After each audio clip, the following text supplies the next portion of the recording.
The following video is a heavily edited version of the census training by the League of Women Voters, Palm Beach County.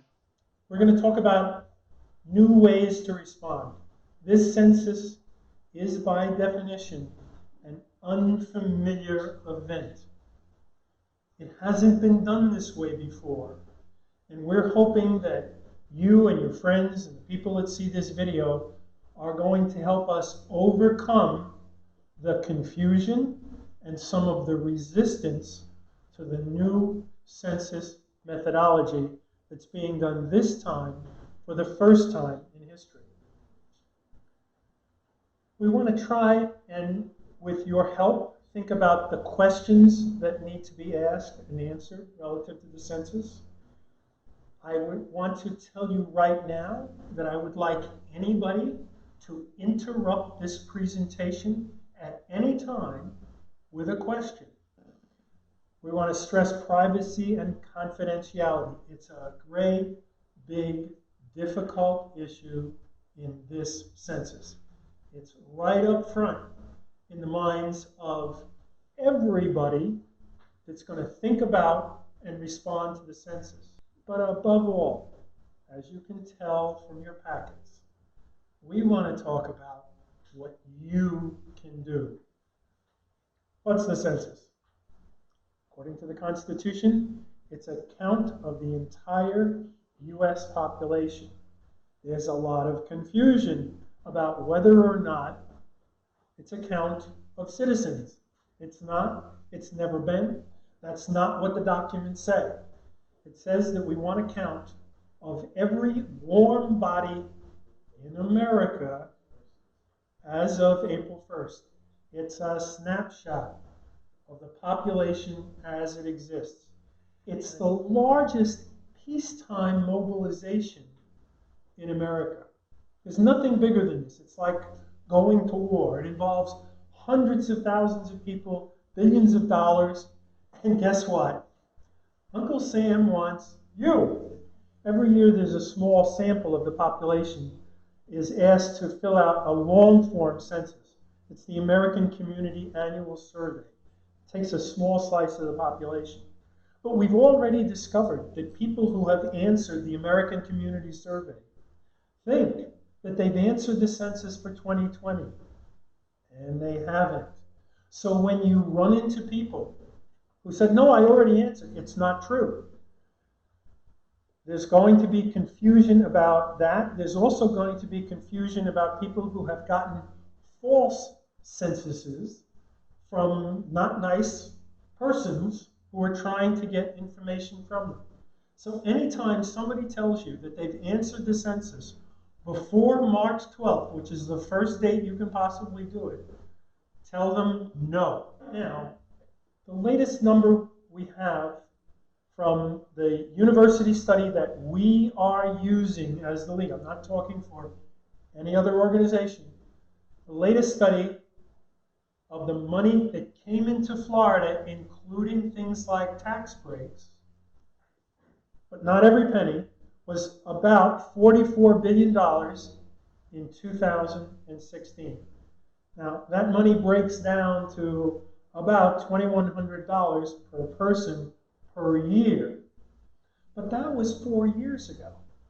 And it was done off a much lower base of billions of federal dollars. The latest base of census-affected dollars is, in fact, $1.5 trillion, according to George Washington University.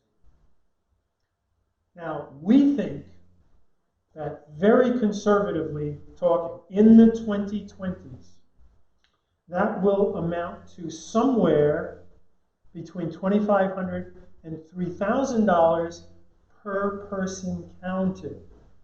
So if you're counted, that's the amount of money that'll come in because you got counted, right?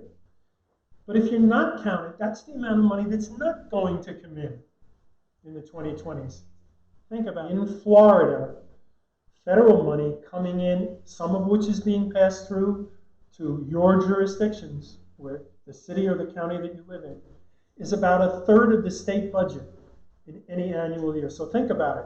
The census count numbers are going to drive 1/3 of the state and a great deal of local budgets. It's a competition for political power and money between the states. The states that get a good count are going to get more money, and they're going to get more Congress people, and they're going to get more electoral votes. The states that do a bad count are going to lose out. Unfortunately, it's also true to a degree we can't explain to you now within the state. So if a region of the state has a poor count for whatever reason, they're going to be less competitive than the other regions which get a very good, a very strong count in 2020. So it's competition within and beyond the boundaries of Florida. The big bulk of those funds go to hospitals and schools. In terms of federal money flowing, half of the federal funds coming into the states are generally health related, especially around Medicaid. That's usually half of that funding flow. So any healthcare provider, any healthcare institution has a special stake. And when you're thinking about who to talk to healthcare providers about the importance of the census and their supporting and participating in the census as institutions and as individual providers. Schools are another very critical money flow, a very big money flow. And this gets, again, back into some populations we're going to talk about. A lot of people have no clue that emergency services are tied to the census numbers. A thing that, again, doesn't get talked about is that business is also very reliant on the census. Now, when we talk to business groups, there's no problem at all getting their attention. They understand that whatever level they're at, whether they're headquarters or a regional office or a local business, they know that these numbers are going to drive investment and jobs. Location decisions, where's the next Publix going to go? Where's that regional headquarters going to go? What about that distribution center for Amazon Prime? Where should that go based on the census numbers? And again, it can go in both directions. Suppose you think that this area has a declining population. What's that going to do to private judgments about money and jobs? Starting on March 12th and for a couple of days, every known address where you live is going to get an official letter from the federal government. It's going to be an invitation. It's going to have a key code, like a PIN code, a very, very important set of numbers and letters, I think, that's going to be critical to identifying that address and getting the right response. So maybe in my neighborhood, we're going to wake up, we're going to go about our business, we come home and open the mailbox, maybe we've got an invitation to the census. On March 12th, if it's in my mailbox, I will be in a position, and frankly, I will respond to the census. I will go online.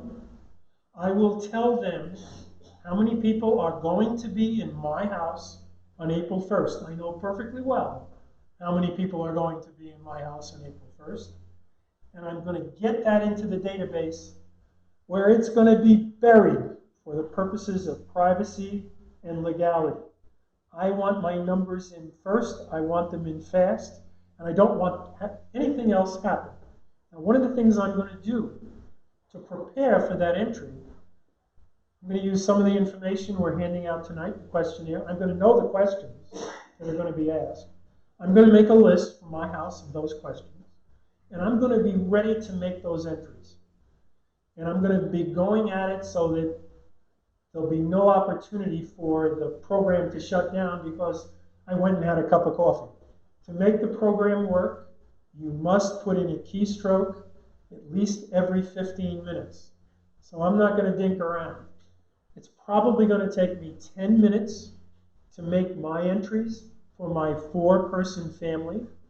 If there's a house with 12 people in it, it might take them 3 times as long. All the more reason for them to be aware of the questions, and you'll be able to help them with that, with the information in your packet. But the census will be available by telephone in a lot of languages, so people that have a language barrier can use the phone to overcome that. The Census Bureau hopes, and I am going to pray, that something like 60 to 65% of people that get the invitation will in fact go to the computer before, hopefully, maybe a little bit after April 1st, using that critical code, which no one should ever get rid of. Keep that code. Don't let that code go anywhere, even if you don't intend to go online. That code's important, just like the PIN code for your bank. Reminders will be sent out in short order if you don't respond. Finally, sometime around Easter, around the middle of April, somewhere around there, the form that everybody's familiar with, especially old guys like me, the thing we're used to, is actually going to arrive. But it's going to be late.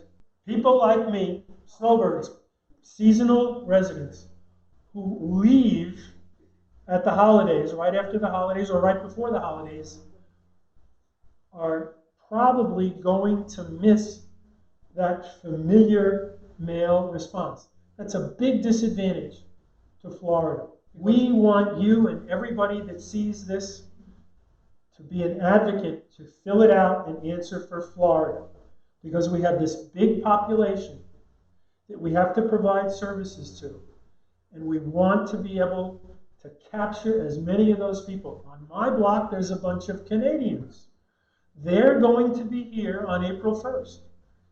And I'm going to get them to answer the census because they're here and they have a house and they come here a lot. They spend a great deal of time in Florida. And it's perfectly legal for them to answer that census mailer, and that either the hard copy or the electronic version. It's perfectly legal. They have a choice. We want them to make that choice. We want to get the best possible count we can for Florida. Finally, if all of these opportunities have not been taken, a census taker is going to show up at those addresses beginning in May. They're going to come at least twice. They're going to try to find the people that live at that address. I'm told by people who have done supervision of census takers in the past that if they can't find anybody on the second visit, they often ask the neighbors, is there anybody at that house? Now, I don't think any of us in the room want some neighbor trying to tell the census taker who lives at my house. And there are segments of the Florida population who do not want anybody knocking at their door. If they fail to use one of the first 3 methods, what they do not want is exactly what will happen. Someone will come trying to find out how many people live at that address. Our advice to them, go online. Haven't got a computer? Go to the library or one of the many other ways in the community there will be to respond.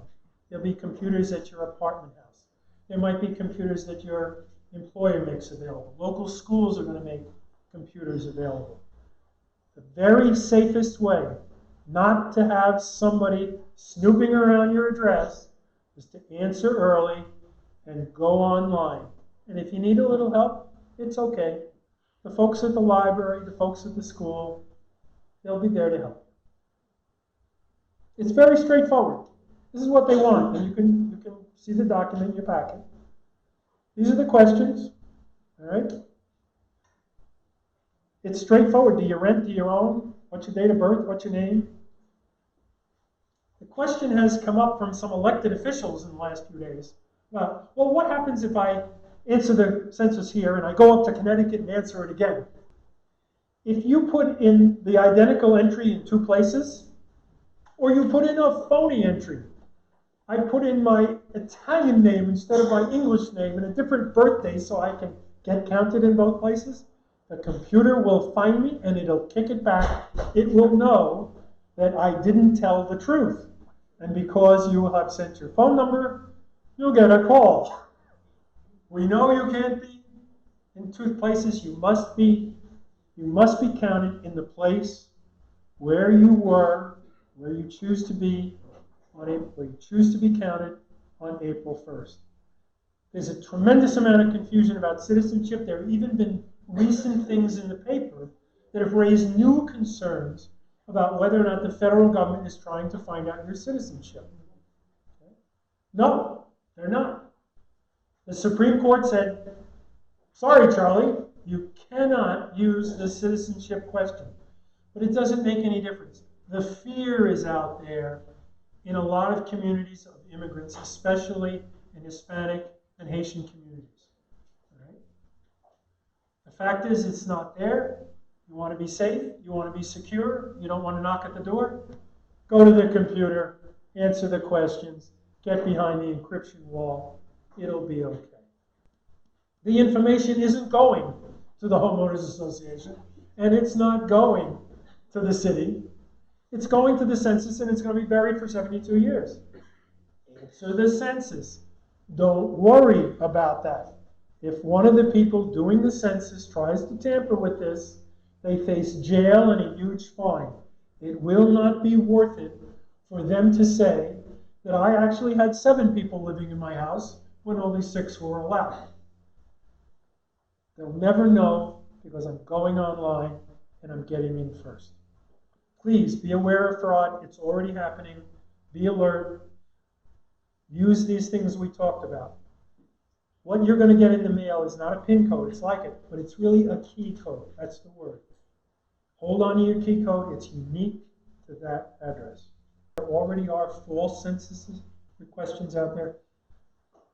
I'm sorry, it's the digital age. There's a lot of bad actors. Anybody who tells you they're from the census on a phone call, I got something in the mail the other day.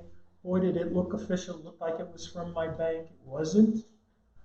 And anybody that wants your Social Security money, any communication you get, digital or otherwise, that claims to be from the census, wants a donation, forget it, that's fraud. Asks for PIN codes like your key codes, that's an immediate flag, all right? Never sends a request on behalf of a political party, which unfortunately in several states has already happened. It has nothing to do with political parties. The penalties, I believe, are $250,000 in fines, and I think you can go to prison for 5 years if anybody working for or knowledgeable about the census data or to reveal it to anybody. They have committed a federal crime. It's not worth it. It's simply not worth it. So you've got to be on guard, knowing that you want to be behind that encrypted database for 72 years. This is really, really a place to focus.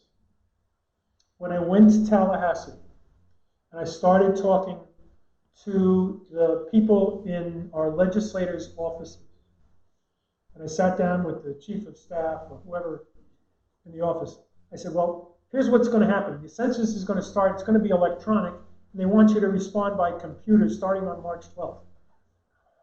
And generally speaking, I got a gasp.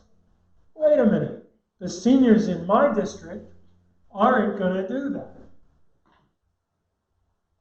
They're going to step back. They're going to say, oh, wait a minute. I'm going to get hacked. I'm not going to do this. It's not familiar to me. I don't like computers. I only want to do that paper form.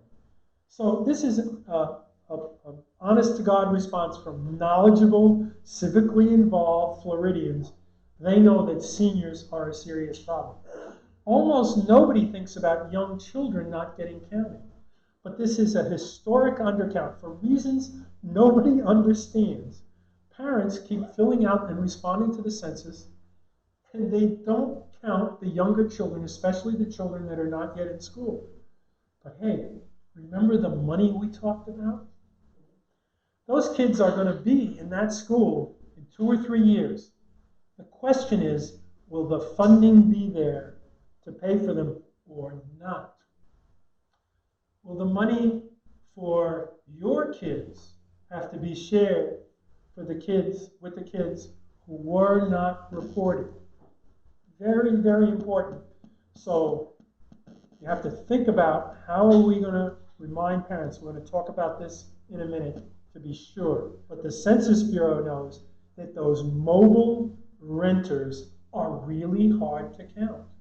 They're hard to get registered to vote, which of course the league cares about very much. Anytime you move, you create some digital or statistical confusion. And that's why they're a target group and why we want you and your friends to approach apartment buildings, rental units, to alert those people to respond to the census where they are going to be on April 1st. Hispanic is determined by the person answering the question. It's a personal decision to identify yourself as Hispanic. So my wife's real name is Torres, but she's using my name. She's going to tell me how she wants to be listed. That'll be the end of the subject. From my own perspective, having worked for the federal and state governments many years, I know that there's a lot of people in the Hispanic community who want that data. It's a matter of expressing their presence and frankly their political force. It helps make them important. Any minority that enters that information in here, it shows them as a political force within the place where it was entered. It's something they prefer. Non-English speakers. I understand that we have a whole community of Finnish people that show up every winter. And a lot of them, they're in an enclave not too far from here. I didn't know there was a Finnish festival until last year. But they're a good example of people who are an enclave. They're a winter enclave. We want them counted. We want materials and people to go to the Finnish festival and remind them with using their neighborhood leaders and their friends in their own associations to please answer the census. Please do it. We'd like you to be counted. We know you're coming back. And we want to give you the public services. We want you to help us make Florida count. Talked about people like me. Now, the disabled are always an issue. For those of you that have done door-to-door canvassing of any type, sometimes it's very difficult for that person in the wheelchair to answer the knock on the door, to be found. Maybe they have a sight problem and they need help answering. Maybe they're your 94-year-old mother and they need help entering this information and you have to do it for them, okay? There's a lot of people with different kinds of disabilities. A lot of them are hard to count. We want everyone we can count. Low-income people who are also more mobile and who worry about the government and who have an awful lot of problems, and the census doesn't look like one of them. Those people need to be sought out. Now, within that population is obviously who? Who's in the low-income population? The really low-income population. The homeless. So there are a lot of specialized efforts that will be underway, especially in municipalities, to try and track and find and count the homeless, get responses done for the homeless. So don't leave the homeless out of your thinking. Don't leave the poor out of your thinking. In any given year, 4,000 children in the Palm Beach County schools are living in cars. Unfortunately, the number of people that distrust government is rising quickly. It's part of the polarization that's going on. Again, we have to overcome their resistance to relating to the government at all. They're out there. I spoke to one today. really didn't want to have the government know anything about him. But what's going to happen to him is there's going to be a knock at his door. The government is going to be looking for him. And again, rural residents. Now, in a lot of areas of Florida are in fact pretty rural, and they are hard to count. They're hard to reach. Special efforts have to be made in rural areas, especially by the elected officials there. I guess there's, maybe with the exception of Dade, maybe every county in Florida has rural residents. We have to think about them, not cross them off. If you're a short-term resident that had a hip operation and you're in 30-day rehab, it's a temporary situation. You're in an institution, but you've got to be counted at home. But you're in a nursing home or you're in assisted living. That's your permanent address. Those people have to be reported by the administrators of those institutions. If you're in a college dormitory, the college dormitory is responsible to report you. If you're in a private school dormitory, you have to be counted at home.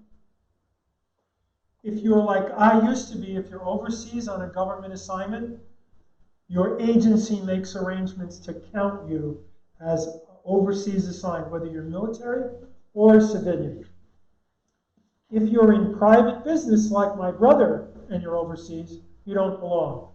If you're a college student like my nephew and you're on your semester abroad in Ireland, you don't count. You're not in the snapshot of who's residing in America on April 1st.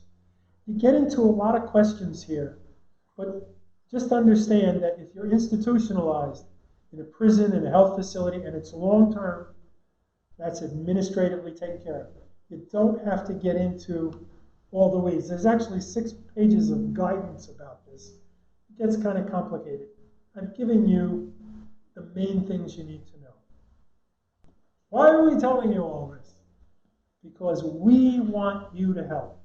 We want you to partner in an informal and an individual way, or if you're a part of a big organization like the League of Women Voters, we want you to partner officially. We want everybody who sees this to personally become a citizen ambassador for the census. We do not want you to leave here and do nothing. Go to that Gmail address, lwvpbccensus@gmail. It's all lowercase. It's on a lot of your documents.